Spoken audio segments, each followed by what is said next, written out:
Salam, salam, outsider, la famille, on se retrouve avec Willou. Bon, pas besoin de faire des grosses introductions. Willou, comment tu vas? Ça va, tranquille? Parce qu'en fait, comme c'est moi qui paye, Ouais, tu sais, quand tu viens voir ton psy, tu vas pas venir dire je viens voir le psy, bravo le psy, comment il va le psy? Dis comment tu vas, mon gars.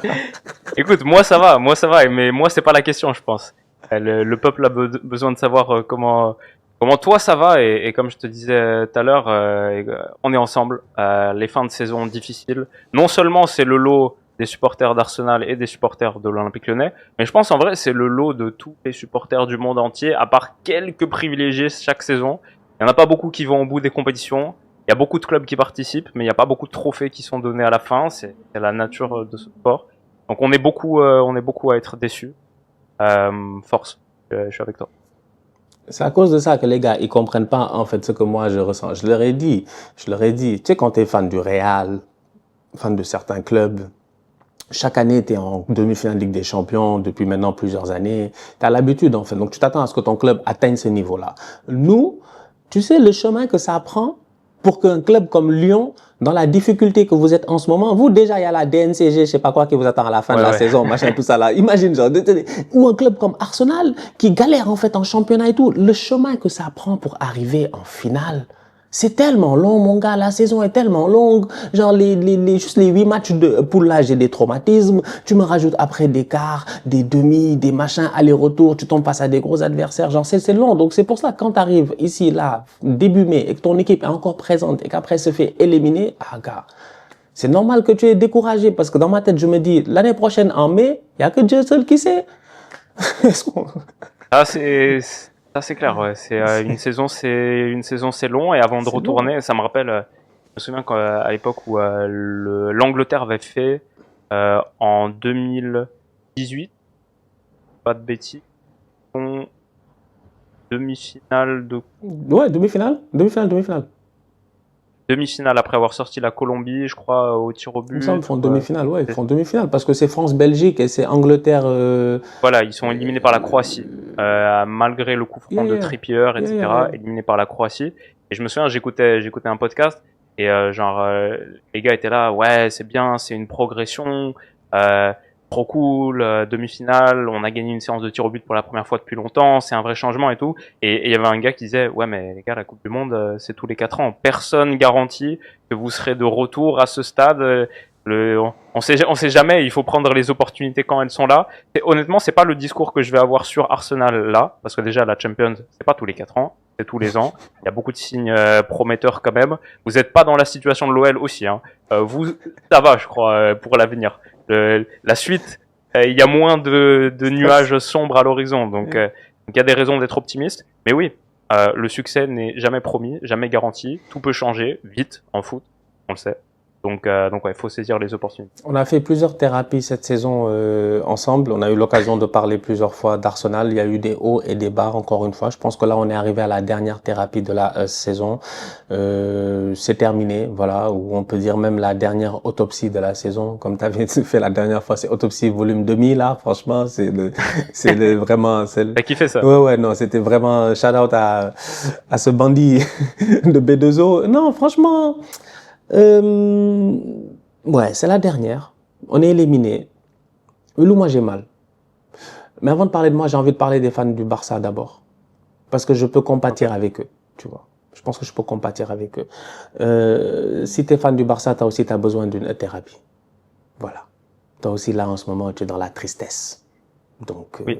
voilà. Tu as été éliminé. Je crois que d'ailleurs Ouais. c'est la thérapie que je suis le plus apte à donner en tant que supporter de l'OL parce que ce qu'on a vécu dans le match d'United, ça c'était assez proche de ce que eux ils ont vécu à Giuseppe Meazza. Mhm. Revenir pour se refaire éliminer derrière, ça c'est très très dur.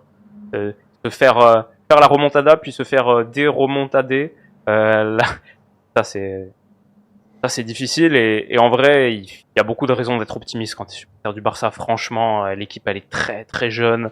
Il y a un cœur de joueurs qui est méga jeune. Pour moi, ils ont peut-être à l'heure actuelle les deux meilleurs joueurs du monde avec Pedri et Yamal. Et quel âge ils ont? Ils ont encore beaucoup de possibilités derrière. Hansi Flick, c'est que la première année. Il y a tellement de raisons d'être optimiste. Ils ont battu 3 fois le Real Madrid. Ils vont peut-être les battre une 4e fois ce week-end. Ils ont gagné la Copa del Rey. Bonne chance qu'ils gagnent le championnat aussi. gagné la Super Coupe d'Espagne. Ça se passe bien pour le Barça. Mais oui, quand tu sors de ce match frustrant, si traumatisant, un peu, c'est un match traumatisant, perdre une demi-finale de Champions comme ça, ouais, bien sûr, ça fait mal. Donc, on pense à eux aussi. Non, c'est sûr et certain. Après, moi, j'ai envie de dire que si on devait faire pas des comparaisons, mais si on devait discuter un tout petit peu, je pense que le Barça cette année, j'ai envie, voilà, de leur donner de l'espoir. C'est un peu le discours que j'ai eu un peu dans mon débrief quand je regardais, parce que tu as tout dit. Si une équipe elle est jeune, il n'y a pas trop de stress, l'avenir est devant eux. Hansi Flick, il a ces gamins-là. C'est pas comme Hansi Flick qui arrive au Bayern et il y a un vestiaire où il y a des vétérans, c'est un changement de coach, Ouais. Niko Kovac, je me rappelle, ou un truc comme ça. Donc c'est totalement différent. Là, tu gères pas des Thomas Müller, tu gères pas des gars qui sont des Manuel Neuer, yeah, ils sont tous champions du monde, machin, tu vois. Les choses, elles ont complètement changé, là. Là, tu gères des gamins qui ont confiance en toi. Ça se voit, en fait, qu'ils les prend vraiment. Je sais pas, c'est quel boy, là, qui est sorti d'un match. Dis, les boys, là, ils sont fous, des fois. Ils sortent du match, leur corps est chaud, mais ils comprennent pas que quand ton corps est chaud comme ça, c'est pas bien, avec la sueur, machin, tu prends froid. Tu vois, il y a cette séquence mythique de, je pense, Djibril Cissé, dans le temps, les anciens, ils savent, ils faisaient une entrevue, et puis il était torse nu. Puis t'as Giroud qui passe, il pète un câble. Giroud qui est comme, je sais pas quoi, il est où ton survêt et tout, parce que tu vas attraper froid, mon gars, tu vois. Ce truc paternel-là, un tout petit peu familial-là, t'as Hansi Flick qui l'a en ce moment, avec ces jeunes du Barça là. Je l'ai vu avec Gavi la dernière fois, il enlève sa veste, il lui donne, il dit, eh oh, couvre-toi. Donc, c'est important, c'est très important. J'ai vu aussi cette saison, à un moment donné, cette solidarité dans cette équipe. J'ai vu un Gavi qui allait voir son coach et qui lui a dit, coach, moi je joue trop. Bah, pas que je joue trop, mais Firmine ne joue pas assez. Je pense que c'était Firmine. Non, c'était Pablo Torre. Pablo Torre ne joue pas assez. Il reste 15 minutes. Dans ce garbage time-là, au lieu de me faire jouer moi, fais-le jouer. Laisse Pablo aller jouer, tu vois. Et là, il le remercie, il appelle Pablo et Pablo, il va jouer. Donc, je pense que t'as vraiment, quand ils disent ils sont on a mission, pour moi, ils sont on a mission. C'est vous avez pas compris. Vous pensez que la mission, elle s'est arrêtée cette année. Il y a des, mon gars, c'est comme dans les GTA qui va sortir en 2026 et tout ça. Tu peux faire une mission, tu peux la rater. Ça veut pas dire que le jeu, il est terminé. Et je pense que Lamine Yamal n'a pas terminé ce jeu-là. Donc, et Pedri aussi. Non, donc, ouais, moi, je suis d'accord avec toi. Quand je vois la jeunesse. Ah, bien sûr. Ouais. La question, elle est simple. C'est là, la saison, elle va se terminer. Il va y avoir un vainqueur de la Ligue des Champions. Jour 1 de la saison 25-26. Qui sera le favori des bookmakers pour gagner la Champions? Ça sera le Barça. Ça sera sûrement le Barça, quel que soit le gagnant, je pense, de cette année-là. Si en plus de ça, ils font un bon mercato, sachant que là, les finances du club ont l'air d'aller quand même beaucoup mieux. En plus de cela, un Barça qui joue bien, un Barça qui va loin, un Barça qui se gère, c'est un Barça aussi qui économiquement devient de plus en plus viable. Je l'ai dit, eux, ils ont une mentalité. Eux, en fait, ils peuvent, juste en merchandising, des fois, ils peuvent capitaliser d'une manière incroyable parce que le brand de Barça, et c'est comme le brand de Madrid, c'est comme le brand Manchester United aujourd'hui, malgré tous les problèmes qu'ils ont et tout, c'est des brands qui sont tellement forts que ça rapporte énormément d'argent. Donc, plus le club fonctionne bien sur le terrain, plus économiquement ça va aller mieux, plus je pense qu'ils pourront continuer à attirer certains joueurs, en garder. Il y a le renouvellement de contrat de Lamine Yamal, faut pas oublier, il va taper 18 ans là, faut qu'il signe son vrai contrat. C'est là où peut-être ils vont mourir, je sais pas comment ils vont se gérer. Le papa de Yamal qui se promène dans le quartier à rigoler là, il va pas rigoler avec eux. Ouais, il va falloir sortir les 15. Ça va être une sacrée évolution, un sacré changement de dimension. Je pense qu'il va passer d'un salaire de je ne sais pas combien, de 1 million à... De stagiaire à PDG. Je te jure, à 20 millions. Et tout. Donc, c'est l'avenir est radieux pour le Barça. L'avenir est radieux quand t'as cette qualité. Il faut continuer de progresser. Je pense à Pau Cubarsí par exemple, qui pour moi est un des moins bons de cette double confrontation contre l'Inter. Un défenseur central, ça prend longtemps à arriver à maturité. J'adore Pau Cubarsí, je vois tellement de choses qui me font dire que c'est un défenseur central futur crack. Il y avait des lacunes, et je pense aussi que cette ligne haute, Piquienne, elle n'était pas tout le temps bien alignée. On a parlé des 10 hors-jeux générés par match. Je me souviens, début de saison, le Real Madrid, 13 hors-jeux par match, etc. Il y a des moments où le Barça, trop de risques. Un peu trop de risques. Et il faut un petit peu mieux contrôler cette profondeur, je pense. Moi, j'aime bien Inigo Martinez. Par s'il n'y a aucun problème, ça peut être ton défenseur central sur les 10 prochaines années. Araujo, c'était problématique. Gérard Martin, 2 centres exceptionnels. Il y a des moments quand même sur son couloir où il a pris un petit peu tarif, notamment match aller. Il y a des moments où il était en souffrance. Il y a quelque chose à faire pour sécuriser cette équipe. pour lui permettre d'exploiter tout son volume offensif qui est exceptionnel, juste en encaissant un petit peu moins de buts. La combinaison du Barça et d'Arsenal, ce serait la meilleure équipe du monde et elle gagnerait la Ligue des Champions 3 fois sur les 5 prochaines années. Le Barça, cette année, a marqué, je crois, sur sa campagne de Champions, 43 buts, un truc comme ça. C'est la deuxième phase, c'est la deuxième saison en Champions la plus prolifique de l'histoire. Il y avait quelques matchs en plus, et 2 matchs en plus en phase de Ligue, etc. Mais quand même, 43 buts, c'est énorme sur une saison de Ligue des Champions. En revanche, 24 buts encaissés, 24 sur une seule année de Ligue des Champions, c'est le plus gros total de l'histoire du Barça. Encore une fois, avec quelques matchs en plus, et quand même, 7 buts encaissés contre l'Inter en demi-finale, comment est-ce que tu passes avec 7 buts encaissés? Comment est-ce que tu passes pas en ayant marqué 3 buts à l'aller, 3 buts au retour? Évidemment, là, il y a un chantier C'est pour le Barça. certainement sûr qu'il y a un gros chantier défensif, je pense. Il y a un très gros chantier défensif là-bas. Il va falloir qu'ils fassent certains changements, ça c'est évident. Il va falloir qu'ils dépensent de l'argent aussi, ça j'en suis convaincu. Je sais pas comment ils vont se gérer parce que je pense qu'ils avaient misé un peu sur le long terme sur Araujo et puis tout, mais là avec les blessures, avec la difficulté à retrouver un certain niveau aussi, ça rend les choses un peu plus compliquées, tu vois. Je sais pas, moi il y a quelque chose qui me fait dire que je sais pas si défensivement c'est là où réellement ils vont essayer de s'améliorer le plus ou c'est là où ils vont dépenser le plus d'argent mais ils ont pas trop le choix. À moins qu'ils nous sortent un deuxième Kobarsi, tu vois. À moins que les gars nous sortent un deuxième Kobarsi, qu'ils nous sortent un autre joueur out of nowhere, un autre top défenseur ou un truc comme ça. Mais sinon, globalement parlant, ça reste assez compliqué parce que je me dis, je regarde l'équipe et je dis, regarde comment ils ont essayé de s'en sortir. C'est-à-dire que tu es encore sur des gars qui sont là depuis quand même quelques temps, mais jusqu'à présent, tu es pas encore sur des calibres, j'ai envie de dire, t'as pas de très très grands défenseurs à part Jules Koundé, tu vois. Inigo Martinez, c'est parce qu'il a fait une bonne saison, c'est pour cela qu'on l'a truc, mais en début de saison, on était là nous-mêmes à regarder Inigo Martinez, on n'était pas convaincus. Donc aujourd'hui, le reste, c'est des Eric Garcia, c'est Christensen, bon, c'est des bons gars, tu vois, c'est des bons joueurs de rotation. C'est comme si moi, chez moi, à Arsenal, tu commençais à me parler, j'ai envie de dire, bon, peut-être pas Christensen et Kiwior, c'est dur de comparer parce qu'il y en a, il a gagné la Ligue des Champions et puis tout ça, mais bon, c'est juste pour dire que c'est des boys de rotation, quoi. C'est des très bons boys de rotation. Ah, mais voilà, je veux dire, c'est le Barça. C'est comme on a dit, l'année prochaine, ils vont être favoris pour la Champions. Yamal, Pedri, certains des meilleurs joueurs du monde à leur poste. C'est normal que défensivement, t'as le chantier. Si tu regardes la ligne de 4 du Barça, Baldé, ok, Koundé, ok, Koubarsi, ok. Mais il n'y a que eux. Si tu remplaces le Inigo qui a bien dépanné, mais personne te dit qu'il va faire la même saison l'année prochaine. Si tu remplaces un Araujo, c'est difficile, un Christensen, et tu mets un joueur qualité Saliba, et que maintenant c'est Baldé, Koubarsi, Saliba, Koundé, et à la place de Chesney qui a dépanné, il y a eu des moments un peu plus difficiles. Encore une fois, Ter Stegen est souvent blessé, c'est pas une garantie absolue. Si tu mets top gardien aussi là, tu renforces ces deux positions, avec un tête défensif qui prend moins de buts et 24 buts en une campagne saison. Et je pense que le deuxième point sur lequel il devrait vraiment se concentrer, c'est ça en fait, parce que je pense qu'offensivement, le Barça n'a pas besoin de beaucoup d'atouts. Peut-être un attaquant pour remplacer Robert Lewandowski sur le long terme, ça c'est un gros achat. Ça, y a pas le choix, tu peux pas échapper à cela. Donc, tu vas te battre sur Gyökeres, Isaac, machin, je sais pas, tu vas essayer de te battre sur un de ces top attaquants, tu vois. Mais il y a un autre poste qui est un peu underrated, qu'on oublie un peu, c'est dans le style de jeu de Hansi Flick. S'il veut garder cette ligne haute là et tout, faut qu'il se gère, faut qu'ils aient un numéro 6. Ils peuvent pas continuer comme ça, franchement. Moi, j'aime bien ces idées de double pivot, Frenkie de Jong, Pedri, tout ça.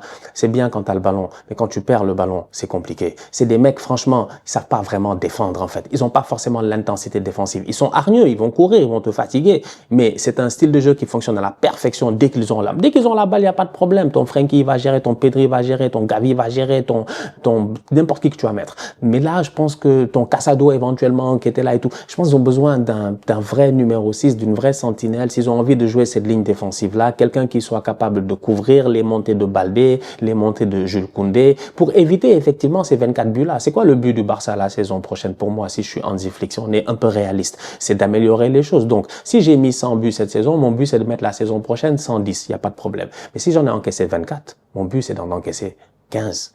Donc là, il va falloir qu'il diminue. Mais pour diminuer ça, je pense qu'il y a un pion qui manque dans cette équipe-là. Et de temps en temps, c'est ça que Busquets, il faisait un peu. On oublie, mais ça, c'était beaucoup de lecture de jeu. C'était une façon de conserver le ballon, de protection, de pas mal de choses qui faisaient que ça évitait une certaine vulnérabilité dans son prime. Je parle pas des dernières années de Sergio Busquets, tu vois. Donc je pense qu'il leur manque un tout petit peu cela. Éventuellement, Et tu sors genre Olmo ou Fermin. Et après, il faut voir comment tu te gères dans ton milieu. En fait, moi, personnellement, je suis pas trop, en fait, c'est le même problème que j'ai avec Arsenal. Moi, j'aurais fait sauter Frenkie de Jong.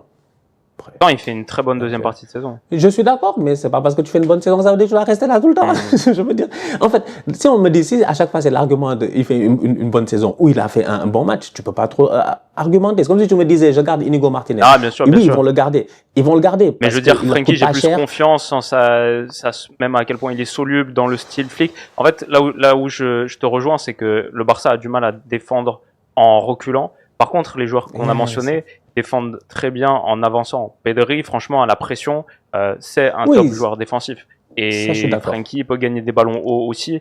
Quand ils sont en train d'être pressants, suffocants, et ils se sont dit, on va régler ce problème de défendre en reculant, en n'ayant jamais à défendre en reculant. Parce qu'on aura une ligne tellement haute que défendre en reculant, notre défenseur, il s'appelle quoi? Il s'appelle hors-jeu. Ce sera ça la manière dont on comblera ce problème. Cette ligne, il faut qu'elle soit parfaitement alignée à chaque fois. Elle a montré ses limites aussi face à des adversaires. C'est pas tous les adversaires qui vont être là et ils vont être là à te laisser machin et tout. T'en as d'autres, ils vont monter sur toi de temps en temps. Mais quand tu montes sur eux, mais même en Liga, on l'a vu, en fait, il suffit, c'est le Real et le traumatisme. Mais sinon, la plupart des autres équipes, quand ils jouent des fois face au Barça, ils ont beaucoup de courage, ils arrivent et ils sortent et automatiquement le Barça devient vulnérable. Mais cette vulnérabilité-là, elle a été comblée parce que devant, quand les autres mettaient 2, tu mettais 3. Mais je sais pas, moi, en fait. C'est pour ça que je dis que, pour moi, il y a moyen de régler cela. Maintenant, je te comprends par rapport à Frenkie, c'est un excellent joueur et tout. Mais, sometimes aussi, je me dis, il y a un time frame. Il y a un time frame, qu'il ne faut pas oublier dans le football. Frenkie, il est là, ça fait 5 ans. C'est un des plus gros salaires du club, je pense, il me semble. Bien sûr. Ça, c'est vrai. Niveau financier, en fait, si on regarde cette donnée-là, moi, ça fait longtemps que je dis, Frenkie, à une époque, après les chiffres, parfois ont été démentis. Mais c'était un truc lunaire, c'était le plus gros salaire du club, c'était un truc de malade. Donc c'est un peu compliqué, moi je pense que tu as des économies à faire là-bas, aller chercher un autre profil. Faut voir, faut d'abord trouver le profil qui puisse convaincre. Apologie dit c'est le deuxième plus gros salaire du Barça. Il y a Lewandowski en 1 et Frenkie en 2. Et Ansu Fati en 3, mais ça c'est un autre. Maintenant, si tu te débarrasses de ces trois-là déjà, même dans ta masse salariale, t'es déjà bien au début de la saison prochaine. Et moi, je pense que Frenkie, c'est un top player. Hein. Je dis pas que Frenkie, c'est un tocard et tout, parce que si Frenkie quitte le Barça, je lui souhaite pas d'aller en MLS. Non, je lui souhaite d'aller n'importe où d'autre. Frenkie peut venir à Arsenal, il peut se faire plaisir. Il peut aller à Chelsea, il peut aller à United, il peut aller en Italie, il peut se faire plaisir. C'est un excellent joueur, tu vois. Mais je pense que dans cette évolution du Barça-là, pour éviter en tout cas pas tous ces buts encaissés là, mais cette fragilité-là de temps en temps face à certains adversaires avec la ligne haute, ça leur ferait du bien d'avoir une vraie sentinelle en fait qui puisse se positionner un tout petit peu en tant que demi-centre. Ouais, mais ça m'embête d'enlever un 10 pour la pression et pour défendre en avançant. Oui, mais c'est pour cela que t'as sentinelle, moi. C'est pour ça que je parlais d'un profil à la Busquets, machin. C'est-à-dire qu'un gars que tu sais que lui, c'est le régista des régistas, en fait. Là-bas, mais il gère. Mais je trouve juste que Frenkie est trop vulnérable défensivement. Mais ça, c'est juste moi. De toute manière, Frenkie, c'est fin de contrat 2026. Donc, de toute manière, il faut prendre une décision. S'il n'est pas vendu cet été, ça veut dire qu'il est prolongé, ou alors qu'il part libre 6 mois plus tard. Mais c'est un excellent joueur. Hein. Moi, personnellement, je le prendrais bien à Arsenal. Moi, Frenkie de Jong, il réglerait des gros problèmes. Moi, il y a les Jorginho qui partent là. Frenkie de Jong, si tu veux venir à Arsenal, peut-être c'est pour cela que dans mon cœur, donc toi, t'enlèves ta sentinelle et tu rajoutes Frenkie de Jong. Chacun règle ses problèmes. Voilà. C'est quand on faisait les trades. Mais bon, je sais pas qui tu leur envoies en échange.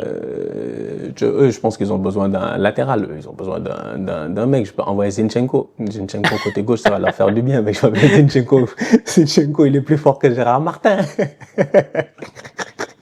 Ce serait pas mal ça. Ouais. Zinchenko là-bas. En tout cas, marché des transferts, intersaison, il y a du taf pour le Barça. Ça va être très très intéressant. Comme pour le Real d'ailleurs.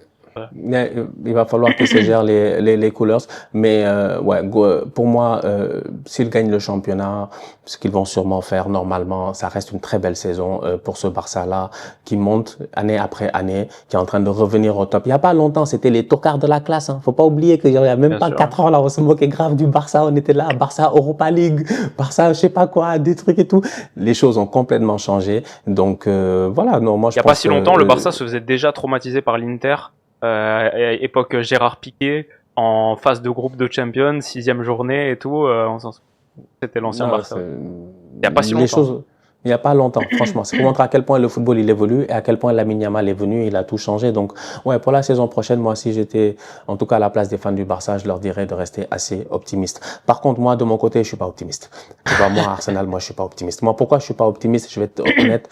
Tout est une question de Berta et de Arteta. Ouais. C'est Berteta, là. Notre nouveau directeur sportif, Berta, il vient de l'Atlético. Il y a Arteta, il est là. Il va falloir que les deux, ils discutent. Il va falloir qu'ils se gèrent. Arteta, je l'ai vu en conf de presse après match. Pas, je l'ai vu, je l'ai pas vu. Si je l'avais vu, on se serait disputé, mais on s'est pas vu. Je l'ai vu à la télé. Il a dit que, on lui a demandé, est-ce que le mercato, machin, il a botté en touche. Il a automatiquement protégé ses joueurs. Il a parfaitement raison. C'est comme ça. Tu sors d'une demi-finale de Ligue des Champions. T'es un coach. D'habitude, les coachs, c'est ce qu'ils font. Ils protègent leurs joueurs. Donc, il va dire que les boys se sont donnés. Ils ont tout donné. On a été meilleurs, machin, tout cela. Il n'y a pas de problème. Le problème, il est simple, c'est que j'ai besoin de joueurs. Willou, on a joué face à Paris, demi-finale aller-retour. On a en expected goals cumulé 5. Paris en a 3. Willou, on a mis un but. Et le but, franchement, c'était une erreur défensive. C'est qu'à un moment donné aussi, moi, je me dis aujourd'hui, tu as un Mikel Arteta qui, dans l'évolution d'Arsenal dont tout le monde me parle, moi, je suis d'accord avec l'équipe, elle a évolué. C'est vrai, on était là. La dernière fois, on a gagné ici des titres avec Aubameyang, David Luiz, machin, tout ça. Nous, on était là, on était vivants, franchement. Faut pas nous fatiguer. C'est pour ça que je dis que des fois, il y a des fans là, ils nous parlent comme si nous, on n'était pas là, on vient d'arriver sur Terre et tout. On n'était pas dans le coma, hein. Moi, j'étais bien vivant, j'ai respiré. J'ai vu ce qui s'est passé là, durant ces premières années d'Arteta. FA Cup, Community Shield, il n'y a pas de problème. On a gagné une deuxième Community Shield, même pas parce qu'on a gagné une cup. Parce que pour jouer la Community Shield, il faut normalement gagner une des cups. La FA Cup, après le championnat, machin, c'est ça la Super Coupe. Nous, on a rejoué la Community Shield, on l'a gagné parce que City a tout gagné. C'est pour ça qu'on a eu la chance de rejouer. Sinon, on jouait pas la Community Shield. C'est pour dire. Arteta, il a 2 titres et demi. En 5 ans, il y a un problème. En termes de football, j'ai pas de problème. L'équipe joue bien, ça se voit. 5 de expected goals face au Paris Saint-Germain, franchement, pour moi, c'est bon. On s'est créé des occasions, on a essayé, on a tenté. Le problème, il est simple, c'est qu'on n'a pas l'effectif. Tu ne peux pas, et je l'ai dit, jouer face à une équipe qui n'avait pas Kvaratskhelia, a laissé comment il s'appelle l'autre partir de Colomwani. Ils sont allés chercher Vara et pourtant ils avaient des Désiré Doué, des Barcola, des Likangin et puis pas mal de joueurs. Ils ont laissé Asensio partir. C'est-à-dire qu'ils ont laissé des gars partir mais ils les ont remplacés en janvier. Nous, c'était même pas des mecs qui sont partis en santé. Non, nous on avait des gars blessés. J'avais Kai Havertz pas Kai Havertz, j'avais Saka qui était blessé, j'avais Jesus qui était blessé, il y avait des gars qui étaient blessés déjà avant le mois de janvier et on n'a pas recruté. Aujourd'hui, moi, j'ai un problème. Si Arteta est en train de travailler, que cette équipe évolue de bonne manière sur le terrain, on le voit, je suis content. Mais si la direction ne fait pas les efforts pour que on soit compétitif, on s'en sortira pas. J'en ai marre des économies de bout de chandelle. C'est le moment, franchement, de sortir le chéquier. Donc, c'est pour cela que moi, j'ai dit, je suis pas très optimiste parce que je connais Arsenal. Ça fait longtemps qu'on est là en train d'espérer des top recrues, des grands attaquants, il y en a pas. Et peut-être qu'il y en aura pas. Donc, franchement, je suis désolé, mais moi, c'est ça, quoi. Vraiment, monsieur le psychologue, moi, c'est vraiment ça. Je vous dis, la pilule, elle passe pas. Dans toutes les raisons pour lesquelles t'es pas optimiste, moi, je vois des raisons de l'être, dans le sens où un mercato estival réussi, et c'est la trajectoire d'Arsenal qui est totalement transformée. Sur le diagnostic, t'avais pas besoin de psychologue ou de thérapie, le diagnostic, il est chirurgical, c'est évidemment exactement ça. Vous avez, encore plus avec les blessures, et vous avez une rotation de 12, 13 joueurs. Et regardez, au match aller à l'Emirates, ou à gagner ce match pour te mettre dans une bonne situation sur une demi-finale de Champions, Arteta, il fait 2 changements, alors que vous perdez 1-0, 2 changements à la 83e et la 90e minute. Seulement 2 changements, il y en a 5 permis, il en fait 2, mais sur le banc, Opta a fait un article, vous avez Tommy Setford, Jack-Henry Francis, Ismaël Kabia, Nathan Butley, Oyedeji. Ça, c'est 4 joueurs de votre banc. Hier, au Parc des Princes, demi-finale retour de Champions, tu dois mettre le feu. Inzaghi, il a fait 5 changements entre la 55e et la 79e minute. Il a utilisé 17 joueurs parce que un de plus en prolongation. Vous, 3 changements. Vous faites entrer Calafiori, Trossard à la 68e minute. À la 83e minute, Saka vient de marquer. C'est le moment pour emballer ce match, mettre de la folie. Ben White. Un seul changement, Ben White. Voilà, l'effectif est juste pas assez profond pour aller loin et pour aller loin au bout de ces saisons. On sait, les saisons, c'est long. Les matchs, c'est long. Les doubles confrontations, c'est long. Qui est-ce qui remporte à la fin? Qui est-ce qui gagne les trophées à la fin?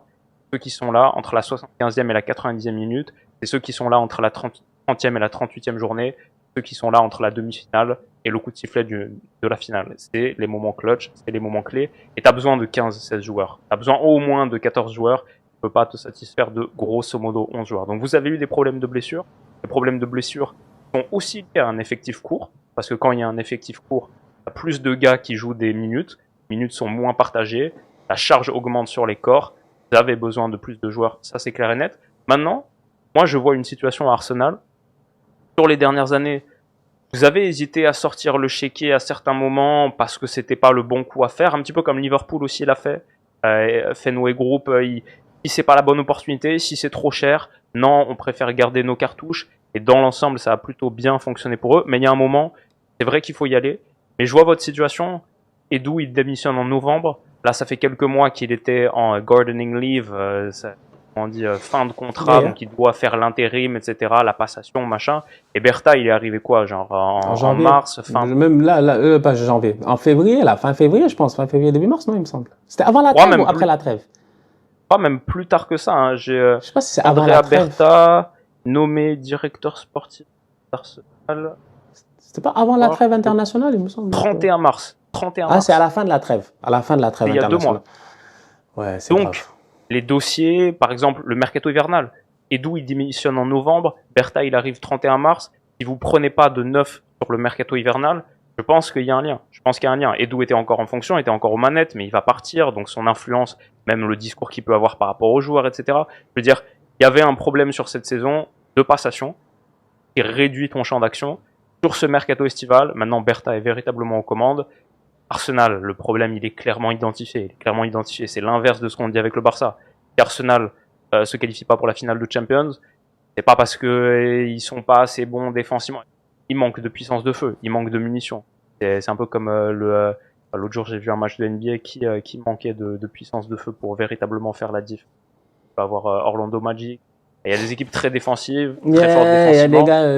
des gars. Ouais, c'est vrai, je suis Juste à d'accord la fin, avec ils ont toi. pas assez de puissance de feu pour faire la diff. J'ai trouvé ça avec Detroit, les Pistons. Je trouvais que il y avait beaucoup d'envie, beaucoup de détermination, tu vois. Franchement, belle saison et tout, mais après c'est un peu compliqué, quoi, tu vois. Mais voilà, donc ça ouais, c'est sûr je qu'il suis y a d'accord. au moins le problème, il est clair, identifié. Et demain, mercato, tu prends un bon avant-centre, mais aussi un meilleur ailier, peut-être par rapport à Martinelli, un petit peu plus de profondeur là, t'étoffes ton secteur offensif. Je veux dire, Arsenal est une équipe terrifiante. T'as une base, Raya, Gabriel, Saliba, Declan Rice, vous avez l'arrivée de Milo Kelly, super, Timber, très bien, Calafiori, super. Vous avez cette base-là, plus Odegaard, Saka, et vous prenez du supplément offensif. L'équipe, elle fait peur. L'équipe, elle fait peur parce qu'elle est stable. L'équipe, elle fait peur parce qu'elle est super bien coachée. L'équipe, elle fait peur parce qu'elle a un fond de jeu hyper consistant. J'ai regardé les chiffres. Sur les 3 dernières saisons, Arsenal en première ligue, vous êtes à 240 points en cumulé sur 3 saisons, et que Man City qu'en a plus, 244.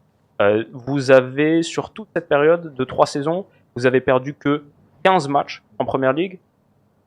C'est le plus faible total de première ligue. Vous avez pris plus de points contre des équipes top 10 que n'importe quelle autre équipe en première ligue. Vous êtes fort. Vous êtes fort, vous avez été miné par les blessures et par le manque d'effectifs, et ça a été l'histoire chaque saison, quand cette base se blesse, quand X se blesse, quand Y se blesse.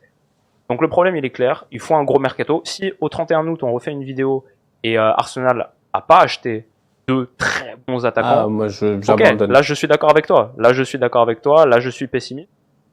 Mais le problème, il est clair, il est évident, et Arteta, il en a pas parlé après le match, mais il en parle de temps en temps. Tu tends l'oreille, il dit des trucs. pour être performant à ce niveau, il faut pouvoir compter sur un effectif de 15-16 joueurs de très très haut niveau. Aujourd'hui, on n'en est pas là. Sous-entend parce que les blessures et tout, mais c'est que ça. C'est parce que juste l'effectif fondamentalement est pas assez profond. Je pense que ça va changer cet été et je pense que vous serez, comme les dernières saisons, la deuxième meilleure équipe d'Angleterre dans le top 2, cette année dans le top 4 des meilleures équipes d'Europe. Équipe dangereuse, c'est un club dangereux avec un peu plus de munitions et vous les avez financièrement, vous les avez. Bah, il est temps. Ça peut faire très mal. Il est temps que ça sorte, il est temps qu'ils dépensent l'argent. Il est temps aussi qu'il y ait des boys qui step up, il est temps qu'il y ait moins de sentiments. En fait, moi, c'est ça qui me truc un peu, tu vois. C'est comme tout à l'heure, on discute un peu du Barça, tout ça. Est-ce que je disais dans la catégorie sentiments, moi, il y a trop de boys, faut qu'ils partent. Enfin, moi, j'ai plus trop de, genre, je veux une équipe compétitive.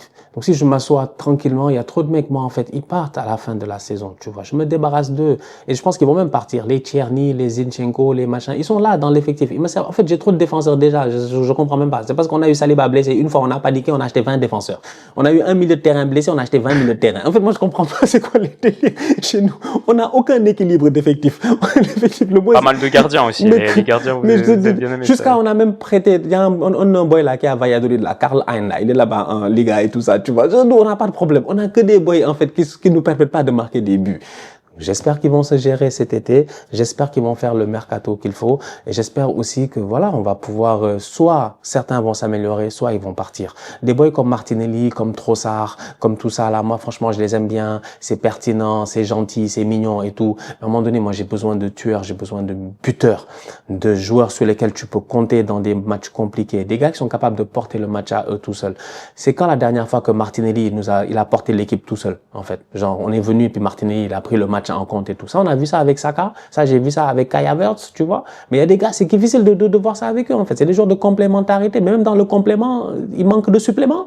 Tu sens vraiment qu'il manque de suppléments, de vitamines, de trucs comme ça. Donc, vraiment, le Martinelli, moi, je vois pas forcément, en fait, je vais où avec lui, en fait, tu vois. Donc, il y a pas mal de joueurs. Moi, j'ai besoin de changement, mais d'un gros changement dans cet effectif-là, qu'on puisse injecter de l'argent, aller acheter des joueurs offensivement et que derrière on puisse aussi avoir les gars sur le banc pour pouvoir être pertinent à des moments. Tu vois, tu parlais tout à l'heure de NBA. La dernière fois tu regardes le match de Golden State, tu regardes le Game 7, il y a comment il s'appelle, Buddy Hield là, truc, il vient, il met 9-3 points, ouais, j'étais Bahamas. J'étais choqué. Le sniper des Bahamas, c'est incroyable, quel kiff. Moi j'ai rien compris, j'étais là assis, j'ai vu le boy, il met les 3 points, J'ai dit toi, c'est comment? Dans un match où t'as un Stephen Curry qui est en train de galérer, tu comprends pas? Tu vois, donc c'est ça je dis en fait à un moment donné sur le banc, ton six man, il doit être. C'est à eux que je pensais, c'est à Houston quand je pensais du talent mais manque de puissance de feu. Très fort défensivement mais manque de puissance de feu. C'était une très belle équipe à Houston, mais ouais effectivement il leur a manqué quelque chose. C'est un peu dommage quand même franchement parce que tu regardes, tu dis il y a quand même des boys d'expérience, les Van Fleet et puis tout ça, mais il leur a manqué quelque chose, tu vois. Donc aujourd'hui nous c'est ça dont on a besoin. Moi j'en ai marre. Franchement, j'en ai marre. Votre effectif, il y a beaucoup de joueurs qui arrivent en fin de contrat cet été. Beaucoup. Sterling, Partey, Jorginho, Sterling n'a jamais été sous contrat. Lui, il y a même pas de fin, il y a jamais eu de début ou de fin. Avant qu'il y ait une fin de contrat, faut qu'il y ait un début, Bilou, toi aussi, quand même. Franchement, fais-moi sauter Sterling, passe aux autres. Partey, ensuite. Partey, d'ailleurs, catastrophique, le match retour contre le Paris Saint-Germain. Tu le gardes ou pas? Non. Tu le prolonges ou pas? Non. Et c'est ça le problème de la fanbase d'Arsenal. Je vois les gars, yeah, Thomas, he has been so incredible for us for the entire season. He helped us, and when he was there, we could see how the team had de je sais pas quoi, et de blablabla. Je suis comme, wesh, non. Moi, sincèrement, tu me demandes aujourd'hui, je te dis, je vais être très honnête avec toi. Je vire Zinchenko. Je vire, comment il s'appelle l'autre? Je vire Tierney. Je vire Martinelli. Je vire Thomas Partey. Je vire Sterling. Je vire Trossard. Je vire qui d'autre? Je vire Jesus. Je vire. Ouais, il y a au moins 8 ou 9 joueurs qui partent cet été. Moi, si c'est moi, je suis Bertha. Je prends le risque. Il y a 8 ou 9 qui partent cet été. Il y a des boys qui montent. Déjà, il y a des boys qui prennent du temps de jeu. Ethan Nwaneri, il y a des boys qui vont prendre du temps de jeu. Miles Lewis Kelly, peut-être qu'il monte dans une position au milieu de terrain parce que Calafiori va reprendre son positionnement sur le côté gauche, machin et tout, et je vais recruter. Mais il y en a trop en fait. On peut pas être là. Moi, je peux pas être là à dire que Inch'Allah, c'est l'année prochaine que Martinelli va faire une grande saison. Moi, je ne sais pas. Je ne sais même pas. On est là à dire, Inch'Allah, est-ce que Dieu même, il veut que Martinelli fasse... Martinelli, je me fatiguais pas, ouais. Je suis fatigué. Moi, je les aime bien, mais à un moment donné, je pense qu'on a vraiment besoin de ce changement d'effectif-là. 9, c'est peut-être trop, mais j'en aurais fait bouger au moins 5, 6. Donc Thomas Partey en fait partie. Je veux quelque chose de différent. C'est un bon joueur, mais il a fait son temps. Tu sais, à un moment donné aussi, je dis, les cycles, on a changé là. On peut pas être là. Les gars, tu viens, tu fais 5 ans de contrat. Et dans les 5 ans de contrat, c'est à la fin que tu viens et tu es pertinent. Mais genre, moi, j'ai pas appris de Granit Xhaka. En fait, je comprends pas. Je comprends pas, en fait, où est-ce qu'on veut aller, tu vois. Donc, c'est quoi? Je dois le renouveler encore de 3 ans en espérant que dans les 3 ans, il va m'en faire une bonne, il va pas être blessé et tout. Non, moi, j'ai pas le temps. Franchement, je l'ai dit, je veux gagner le championnat l'année prochaine. Hein. Ouais. Moi, si l'année prochaine, on n'est pas champion, je pense que, franchement, je vais péter un câble. Mulou, je pense que vous allez me perdre ici. Je vais devenir fou si on n'est pas champion. C'est pas possible. C'est pas possible, quand même. Non, mais... Non, mais... C'est la première ligue, hein. C'est pour le coup, je pense qu'il y a des chances que tu deviennes fou. Arsenal peut le faire. Arsenal peut le faire. 3 ans d'affilée deuxième. Mec, c'est la première ligue. City va revenir chaud. Liverpool, c'est Liverpool de slot. Mais raison de plus pour vraiment claquer de la thune durant le mercato, parce que tu sais que le Slot va faire son mercato qu'il n'a jamais pu faire, et ça va être intéressant.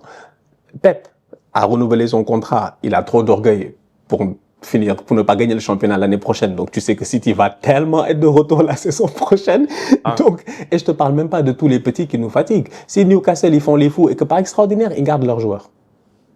Et qui claquent de la thune. Imagine, si Newcastle, ils gardent Guimarães, ils gardent Isaac, et puis ils mettent de la thune, ils vont recruter d'autres gars, et puis ils disent l'année prochaine, eux, ils sont compétitifs à un niveau parce que c'est le plan des Saoudiens, parce que c'est la 4e année, parce que machin et tout. Ça veut dire qu'il y a trop de facteurs qui font de telle sorte que c'est pour ça que je t'ai dit au début, moi, je suis pessimiste. Mais bon, écoute, à un moment donné, j'ai envie d'y croire, mais il faut vraiment beaucoup de changements chez nous. Et pour moi, voilà, ça commence par un bon mercato. C'est tout. Sinon, moi, bon mercato. Arteta, personnellement, j'ai rien contre lui. Hein. Moi, je pense que c'est un très bon coach. Parce que je vois, tactiquement, là, je vois le football qu'on fait. Ça, c'est Arteta. Mais c'est mon gars, tu veux que je te dise quoi? C'est un bon conducteur de F1, en fait, tu vois. C'est un vraiment très bon pilote. Très, très bon pilote. Mais il a pas la voiture. Tu veux qu'il fasse quoi? Il est pas dans une McLaren cette année. Il est dans une Ferrari. Mais j'ai confiance. Je pense Arsenal, ça doit être financièrement, vous devez être une des structures les plus riches de la planète. Oui. Il y a l'argent de la Première Ligue, il y a l'argent de ce parcours en Champions, et il y a une nécessité absolue. Si aujourd'hui tu poses pas des énormes chèques cet été, what are you doing? C'est évident que c'est la chose à faire. Ça n'a jamais été plus criant. Et cette saison, pour le coup, l'a vraiment mis en lumière. Je crois que, voilà. Genre, avant, il y avait l'idée de, ok, pas à pas, la progression, pas à pas. Là où je te rejoins, c'est que la progression, maintenant, elle a plafonné. L'année prochaine, tu peux pas faire mieux sans gagner de trophée. Merci. Tu peux pas faire mieux sans gagner de trophée que demi-finale de Champions, deuxième de Première Ligue. Voilà. Alors, on peut dire que tu peux faire finale de Champions, mais grosso modo, c'est pareil. Top 4 européen, top 2 Première Ligue pour la 3e fois d'affilée. Tu peux pas faire mieux tant que ce soit aller au bout et gagner un trophée. Donc, on est arrivé au bout de ce cycle de progression et maintenant, il faut mettre l'argent. Je suis trop d'accord avec toi, en fait, par rapport à ce que tu viens de dire. C'est ce que j'ai dit hier. J'ai dit, moi, les fans d'Arsenal qui me fatiguent en mode genre, ouais, l'équipe, elle a évolué, vous voyez pas l'évolution, vous êtes toujours mécontents, machin. Je suis comme, mais si vous voyez pas que ça fait 2 ans qu'on stagne, il y a un problème. Donc, à un moment donné, moi, il y a un autre palier. Non, moi, je dirais pas 2 ans que vous stagnez. Vous faites top 4 européen cette année. Je veux dire, non, Willou, tu peux pas me dire ça, Willou. Moi, Willou, ça fait 3 ans que je dois être champion d'Angleterre, tu me dis quoi? Attends, non, ça fait pas 3 ans que vous devez être champion d'Angleterre, mec, abuse pas, ça fait pas 3 ans que vous devez être champion d'Angleterre. Vous étiez où il y a 3 ans? La première année, c'est City qui fait les 8 points d'avance. L'année passée, on doit être champion, c'est City qui nous rattrape. Cette année, on doit être champion, c'est Liverpool qui nous rattrape. Mais ça fait 3 saisons. Du tout programmé la première année pour faire champion d'Angleterre. C'est déjà une énorme surperformance par rapport au standard où vous êtes. En début de saison, personne dit Arsenal va être champion d'Angleterre. Cette anne, personne dit que Liverpool va être champion d'Angleterre. En fait, pourquoi tout le monde fait des surperformances et moi, mon enfant, en fait, je sais pas si tu comprends un peu, en fait. C'est comme si toi, tu es parent, tu amènes ton fils à l'école, tout le monde est premier de la classe, lui, c'est le seul tocard, il est jamais premier de la classe. Mais tout le monde dans la classe a déjà été premier, en fait. Pourquoi est-ce que Liverpool, ils font surperformance incroyable, ils arrivent à gagner le championnat, mais nous, on fait jamais de surperformance. Pourquoi? Comprends ma frustration aussi, à un moment donné. Je veux dire, ça fait 3 saisons d'affilée que normalement, mais vraiment, sur un malentendu des malentendus, je dois être au moins quand même champion. Mais je ne le suis pas. Non, mais moi, je suis d'accord que là, vous êtes arrivé au bout du chemin, mais vous venez pour moi d'arriver au bout du chemin. Ça fait pas 3 ans que vous êtes au bout du chemin. Si tu me dis que Arsenal n'a pas progressé par rapport à il y a 1 an et demi, je suis pas d'accord, mec. Je suis pas Non, d'accord. on a Top 4 progressé. européen, J'ai dit- demi-finale de Champions, ça fait combien de temps que vous avez Ça, pas je fait suis ça? d'accord. On a progressé. Ça, sur ce point-là, moi, je vais pas dire. C'est pour ça que j'ai dit qu'on a progressé.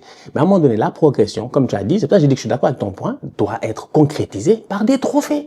C'est-à-dire, il faut qu'il y ait une finalité, en fait, à cette progression-là. Est-ce que l'année prochaine, si on vient et qu'on finit deuxième derrière n'importe qui, à 1 ou 2 points même si vous voulez, tu vois, et qu'on ne va pas en finale de Ligue des Champions, est-ce qu'on va encore dire que oui, on a fait une bonne saison, on est une des équipes les plus attractives, le plus beau football, machin, et tout cela? Ah, C'est parce ça. que là, la seule chose que tu peux faire de plus, c'est C'est gagner tout, les mais trophées. au moins, genre, moi, j'ai envie de dire, Là, il reste rien de plus j'ai à envie aller de lui chercher. dire, concentre-toi un peu même sur la FA Cup et la EFL Cup l'année prochaine. Ouais, ça c'est. Mais tu vois, ça par exemple, je trouve que c'est un bon point. La FA Cup, la League Cup, c'est pas des indicateurs de progression. Demain, Crystal Palace peut gagner la League Cup contre Manchester City, le premier trophée de leur histoire en soi. Ok, ils ont gagné un trophée, c'est bien, et on va vanner Arteta parce que toujours pas de trophée majeur en 5 ans et tout, les stats qui sortent. Mais mec, on connaît trop le foot pour savoir. On s'en fout de ça. Faire demi-finale de Champions, faire 3 saisons d'affilée dauphin du champion, et à chaque fois, c'est des gros champions. Liverpool, City, on n'est pas en train de parler, du championnat de Hongrie, Non, là. C'est la première ligue des années 2020. Genre, le niveau, il a jamais été aussi élevé dans un championnat de l'histoire du foot. Donc, c'est des performances substantielles. Et je dois dire, elles sont d'autant plus substantielles avec l'effectif que vous avez qui est tellement court en profondeur. Donc, il y a quand même genre un terreau, une base là très bonne. Et par contre, j'entends la frustration de maintenant, on est arrivé au bout et en plus, c'est d'autant plus frustrant, j'imagine, d'être si proche. Mais T'es pas de loin, fou, t'es pas loin. Et pourquoi est-ce qu'on te donne pas le truc de fou. manque pour simplement aller chercher Ah, le de fou. trophée? Mais je vais te dire, être proche, c'est quand même mieux que être loin. Il vaut mieux être proche qu'être loin. Être proche, c'est pas gagner, mais il vaut mieux être proche Ouais, qu'être je te loin. jure, franchement, voilà. Bon, écoute, on va finir sur ces mots de philosophie, tu sais. On va finir sur ces mots de philosophie. Non, moi, j'y crois. J'y crois encore quand même. C'est fou quand même. Parce que je me dis, comme un tocard, je vais encore. Ah, bah, la thérapie a Non, marché. mais je te dis, je vais encore aller dépenser. Ils vont encore bouffer mes 120 $, 120 €, là, sur un maillot. Ils vont bouffer mon argent encore. Tu veux que je te dise quoi? Tu vas aller acheter tes maillots tranquille, tu vas te poser la saison prochaine et puis, comme ils disent, we go again, tu vois. Mais il va falloir qu'on se gère durant le mercato. En tout cas, écoutez. L'année prochaine, c'est les 20 ans de Barça-Arsenal. Bon, allez, j'ai envie de donner un rendez-vous aux Couleurs en finale de Ligue des Champions. Et c'est une année de Coupe du Monde aussi, comme par hasard. Donc, qui sait? Ça devait être cette année, hein, le Barça-Arsenal. C'est l'année prochaine. L'année prochaine, c'est Barça-Arsenal, finale de Coupe du Monde. C'est vraiment, c'est 2006, 2026, ça se passe là. Je le vois dans l'espace spatio-temporel. J'ai vu l'affaire. Ça va être le meilleur Barça de l'histoire des Barça. Et ça va être le meilleur Arsenal de l'histoire des Arsenal. Comme je suis confiant sur le fait que le Paris Saint-Germain va gagner la Ligue des Champions à un moment, et bientôt, peut-être dans quelques semaines, l'Arsenal va gagner la Ligue des Champions à un moment, le Barça va gagner la Ligue des Champions, ce Barça va gagner la Ligue des Champions à un moment.